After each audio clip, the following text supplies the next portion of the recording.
The stock price of pretty much every automotive company in the world has crashed within the last week. Why? What's going on? And what would have happened if you had bought these stocks 5 years ago? Would you have any money left today? Hello, my friends. Welcome to the channel. I'm the Electric Viking. Great to see you. Thanks for tuning in. Thanks for subscribing. Thanks for supporting the electric revolution, which is what this channel really is all about. Renewable energy, EVs, and having just a better future for not only for us, but also for our kids, for their kids too.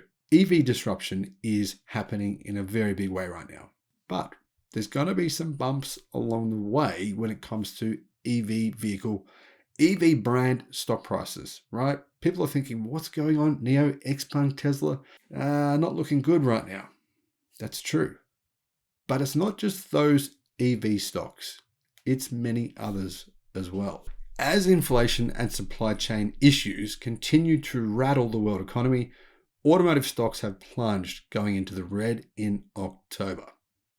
Despite many brands expected to deliver record numbers of vehicles and some reporting successful, in some cases very successful Q3 production and delivery numbers, automotive stocks have plunged, including, Tesla, BYD, and other EV stock manufacturers, as global issues continue to hamper automotive stocks, in particular Tesla. Their stocks is down 5%, but so far this year, it's down even more than that. Now, over the past 5 days, numerous big names in automotive stocks have taken a big hit. You're probably thinking to yourself, damn, I've lost some money lately. I suggest don't look at it that way.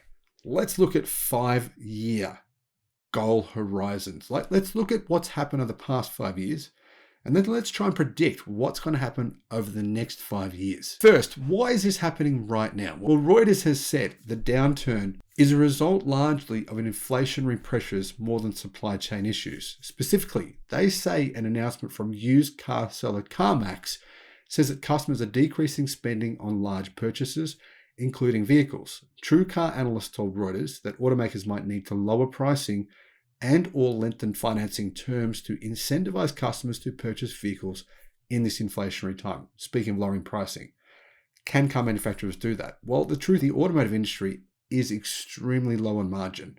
Margins are usually about 8 to 10% on average in the industry. 8 to 10% doesn't give you much wiggle room, especially at a time when inflation is costing you enormous amounts of money. I mean, what did Ford just say? They got a $1 billion cost increase over the past quarter that they weren't expecting, because pretty much all of their parts have increased by between 13 to 20%. Ford they're not vertically integrated, that's the truth. They don't even make their own badges. So the thing is, that does affect these companies more than what people realize. The truth is, most car companies, they sort of select from a parts catalog. They go from, here's some things from Bosch, here's some things from Magna, here's some things from all these different manufacturers. They buy them, put them all together, and they assemble them together, and they call it a vehicle, whatever brand they sell. Yes, sometimes they do make parts themselves, engines, etc. But by and large, that is what goes into a vehicle. So inflationary pressures will hit them enormously. And the thing is, if their margins are already pretty low, then there's not a lot of wiggle room involved. Tesla has the very, very luxurious position right now of having approximately twice the revenue or twice the margins involved on its cars. On average, Tesla's margins are double the automotive industry. That means they could potentially reduce their car prices by a significant amount and still make more margin than their competition. Now, obviously, inflationary issues are ironic as the US dollar has become stronger than ever versus the pound, the euro, the yen, the Australian dollar, the New Zealand dollar, pretty much every single currency in the world. And many others have fallen in value. That could mean that many US automakers will face issues selling abroad as their products are more expensive due to currency conversions. Now let's first have a look at Lucid, obviously EV only, and they're trying to ramp production this year. The stock floated at around $22 back on the 22nd of January 2021. It then increased to a high of $56 on the 19th of November 2021. Today it is sitting at $15. So I hope you didn't buy it when it was at $56. And that was right around the point in which actually, and it was not long after that when the stock fell to $37, more than double what it's valued at today. And Seeking Alpha was all about Lucid. Buy the stock, put your house on it. That's what people are saying. Put your house on it, on Lucid. Well, since then, it's dropped more than 60%. I hope you didn't put your house on it. Next, Rivian. Rivian floated at $130 on the 12th of November 2021. Today, it's sitting at $35. So, if you'd invested $130, you wouldn't have a lot left. Ouch. Now, investing.com currently has a buy rating on Rivian. I suggest that you ignore that and let's wait and see how things play out for Rivian. Because right now, production is a challenge. That said, they did beat General Motors when it comes to EV production over the last quarter. Pretty good achievement there. What about BYD? How are they going? Obviously, September, they had a record month, 201,000 sales of electric cars and plug-in hybrids, around 50-50 for both of those types of drivetrains. BYD stock price was sitting at $20 5 years ago, exactly 5 years to the day, $20. Today, it's at $54, which is down from its all-time high of $82 in July of 2022. I own a fair bit of BYD stock. I haven't even considered selling it, and I won't be. I'm going to hold that stock until around 2030 at the earliest. That's my plan. I suggest you do the same. Don't even look at the daily fluctuations. It's too stressful.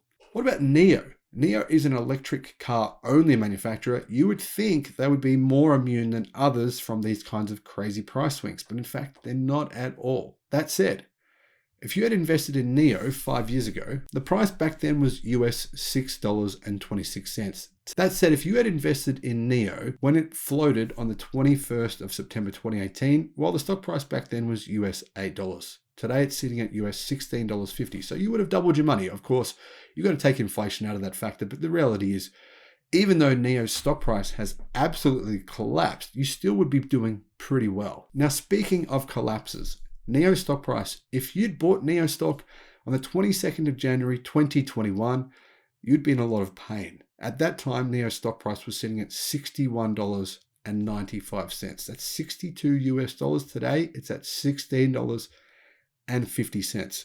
I think it's an absolute bargain. But don't take my word for it. Do your own research on that. Xpeng floated on the 28th of August 2020, so just over 2 years ago, at $22.80. It hit a high not long after, with a lot of excitement for EVs in China, on the 27th of November 2020 at $64. Today, it's dropped to an all-time low of $11.90. Now, even if you'd bought when they first floated, you would have still lost money. In fact, you would have lost about 50% of your initial investment. But if you'd bought on the 27th of November or thereabouts in 2020, then you would have lost about 80% of your initial investment.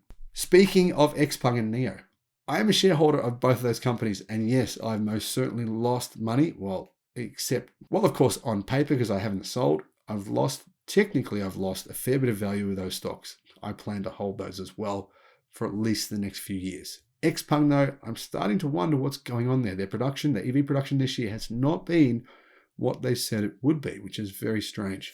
5 years ago, Toyota's stock price was at $130. Today, it's $139.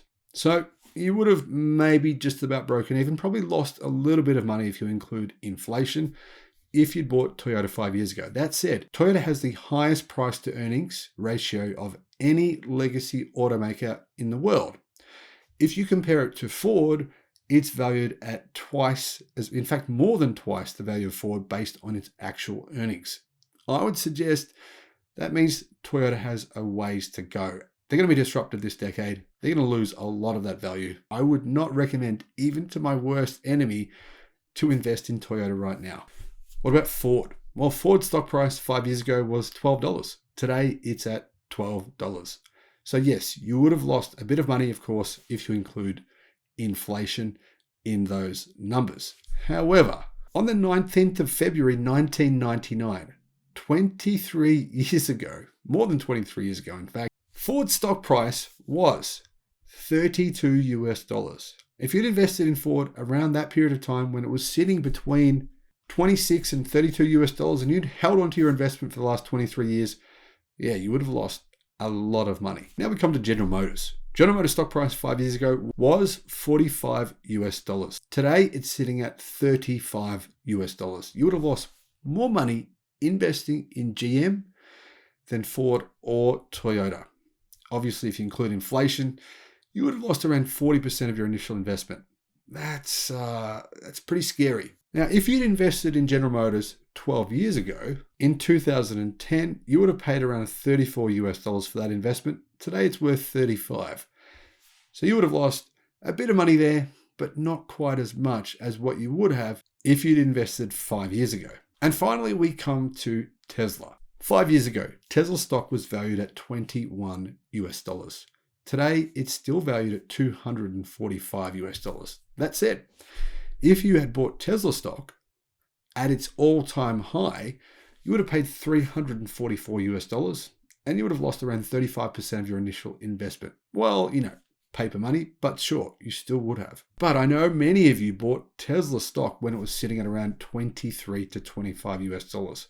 For those of you, well done, genius move, very impressed with your foresight.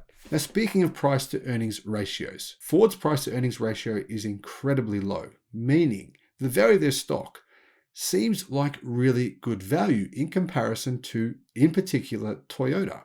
And in particular, if you compare Ford's stock value to that of Tesla's price to earnings multiple, well, Tesla's price to earnings multiple is 87.7, meaning the market believes, well, much of the market does, at least fundamental value investors believe Tesla stock is massively overvalued. However, here's the thing.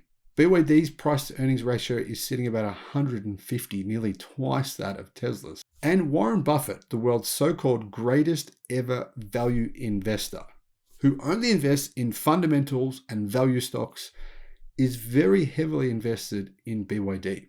Now let's end this all with the company that I believe will go bankrupt first out of all of these companies. That is Honda Motor. Why do I believe they will go bankrupt? Well, I'll put a link in the description below to their electric vehicle strategy, the vehicle I made about Honda about a year ago. Their electric vehicle strategy has changed since then, a little bit. It's changed a little bit. They said to GM, what are we going to do? GM said, well, we'll make EVs for you. You can buy them off us and then you can resell them to the public. And Honda went, oh, thank you. Oh, so relieved. Thank you very much. And then Honda said, well, what are we going to tell everyone? Everyone's going to think that we're just rebadging your EVs, General Motors. And General Motors said, well, we can just put a Honda badge on them. And you know what we can say? We can say we're having a joint venture. And Honda went, oh, thank you, GM. Thank you. Oh, phew. And you know what happened? Honda sales crashed. That's what happened this year.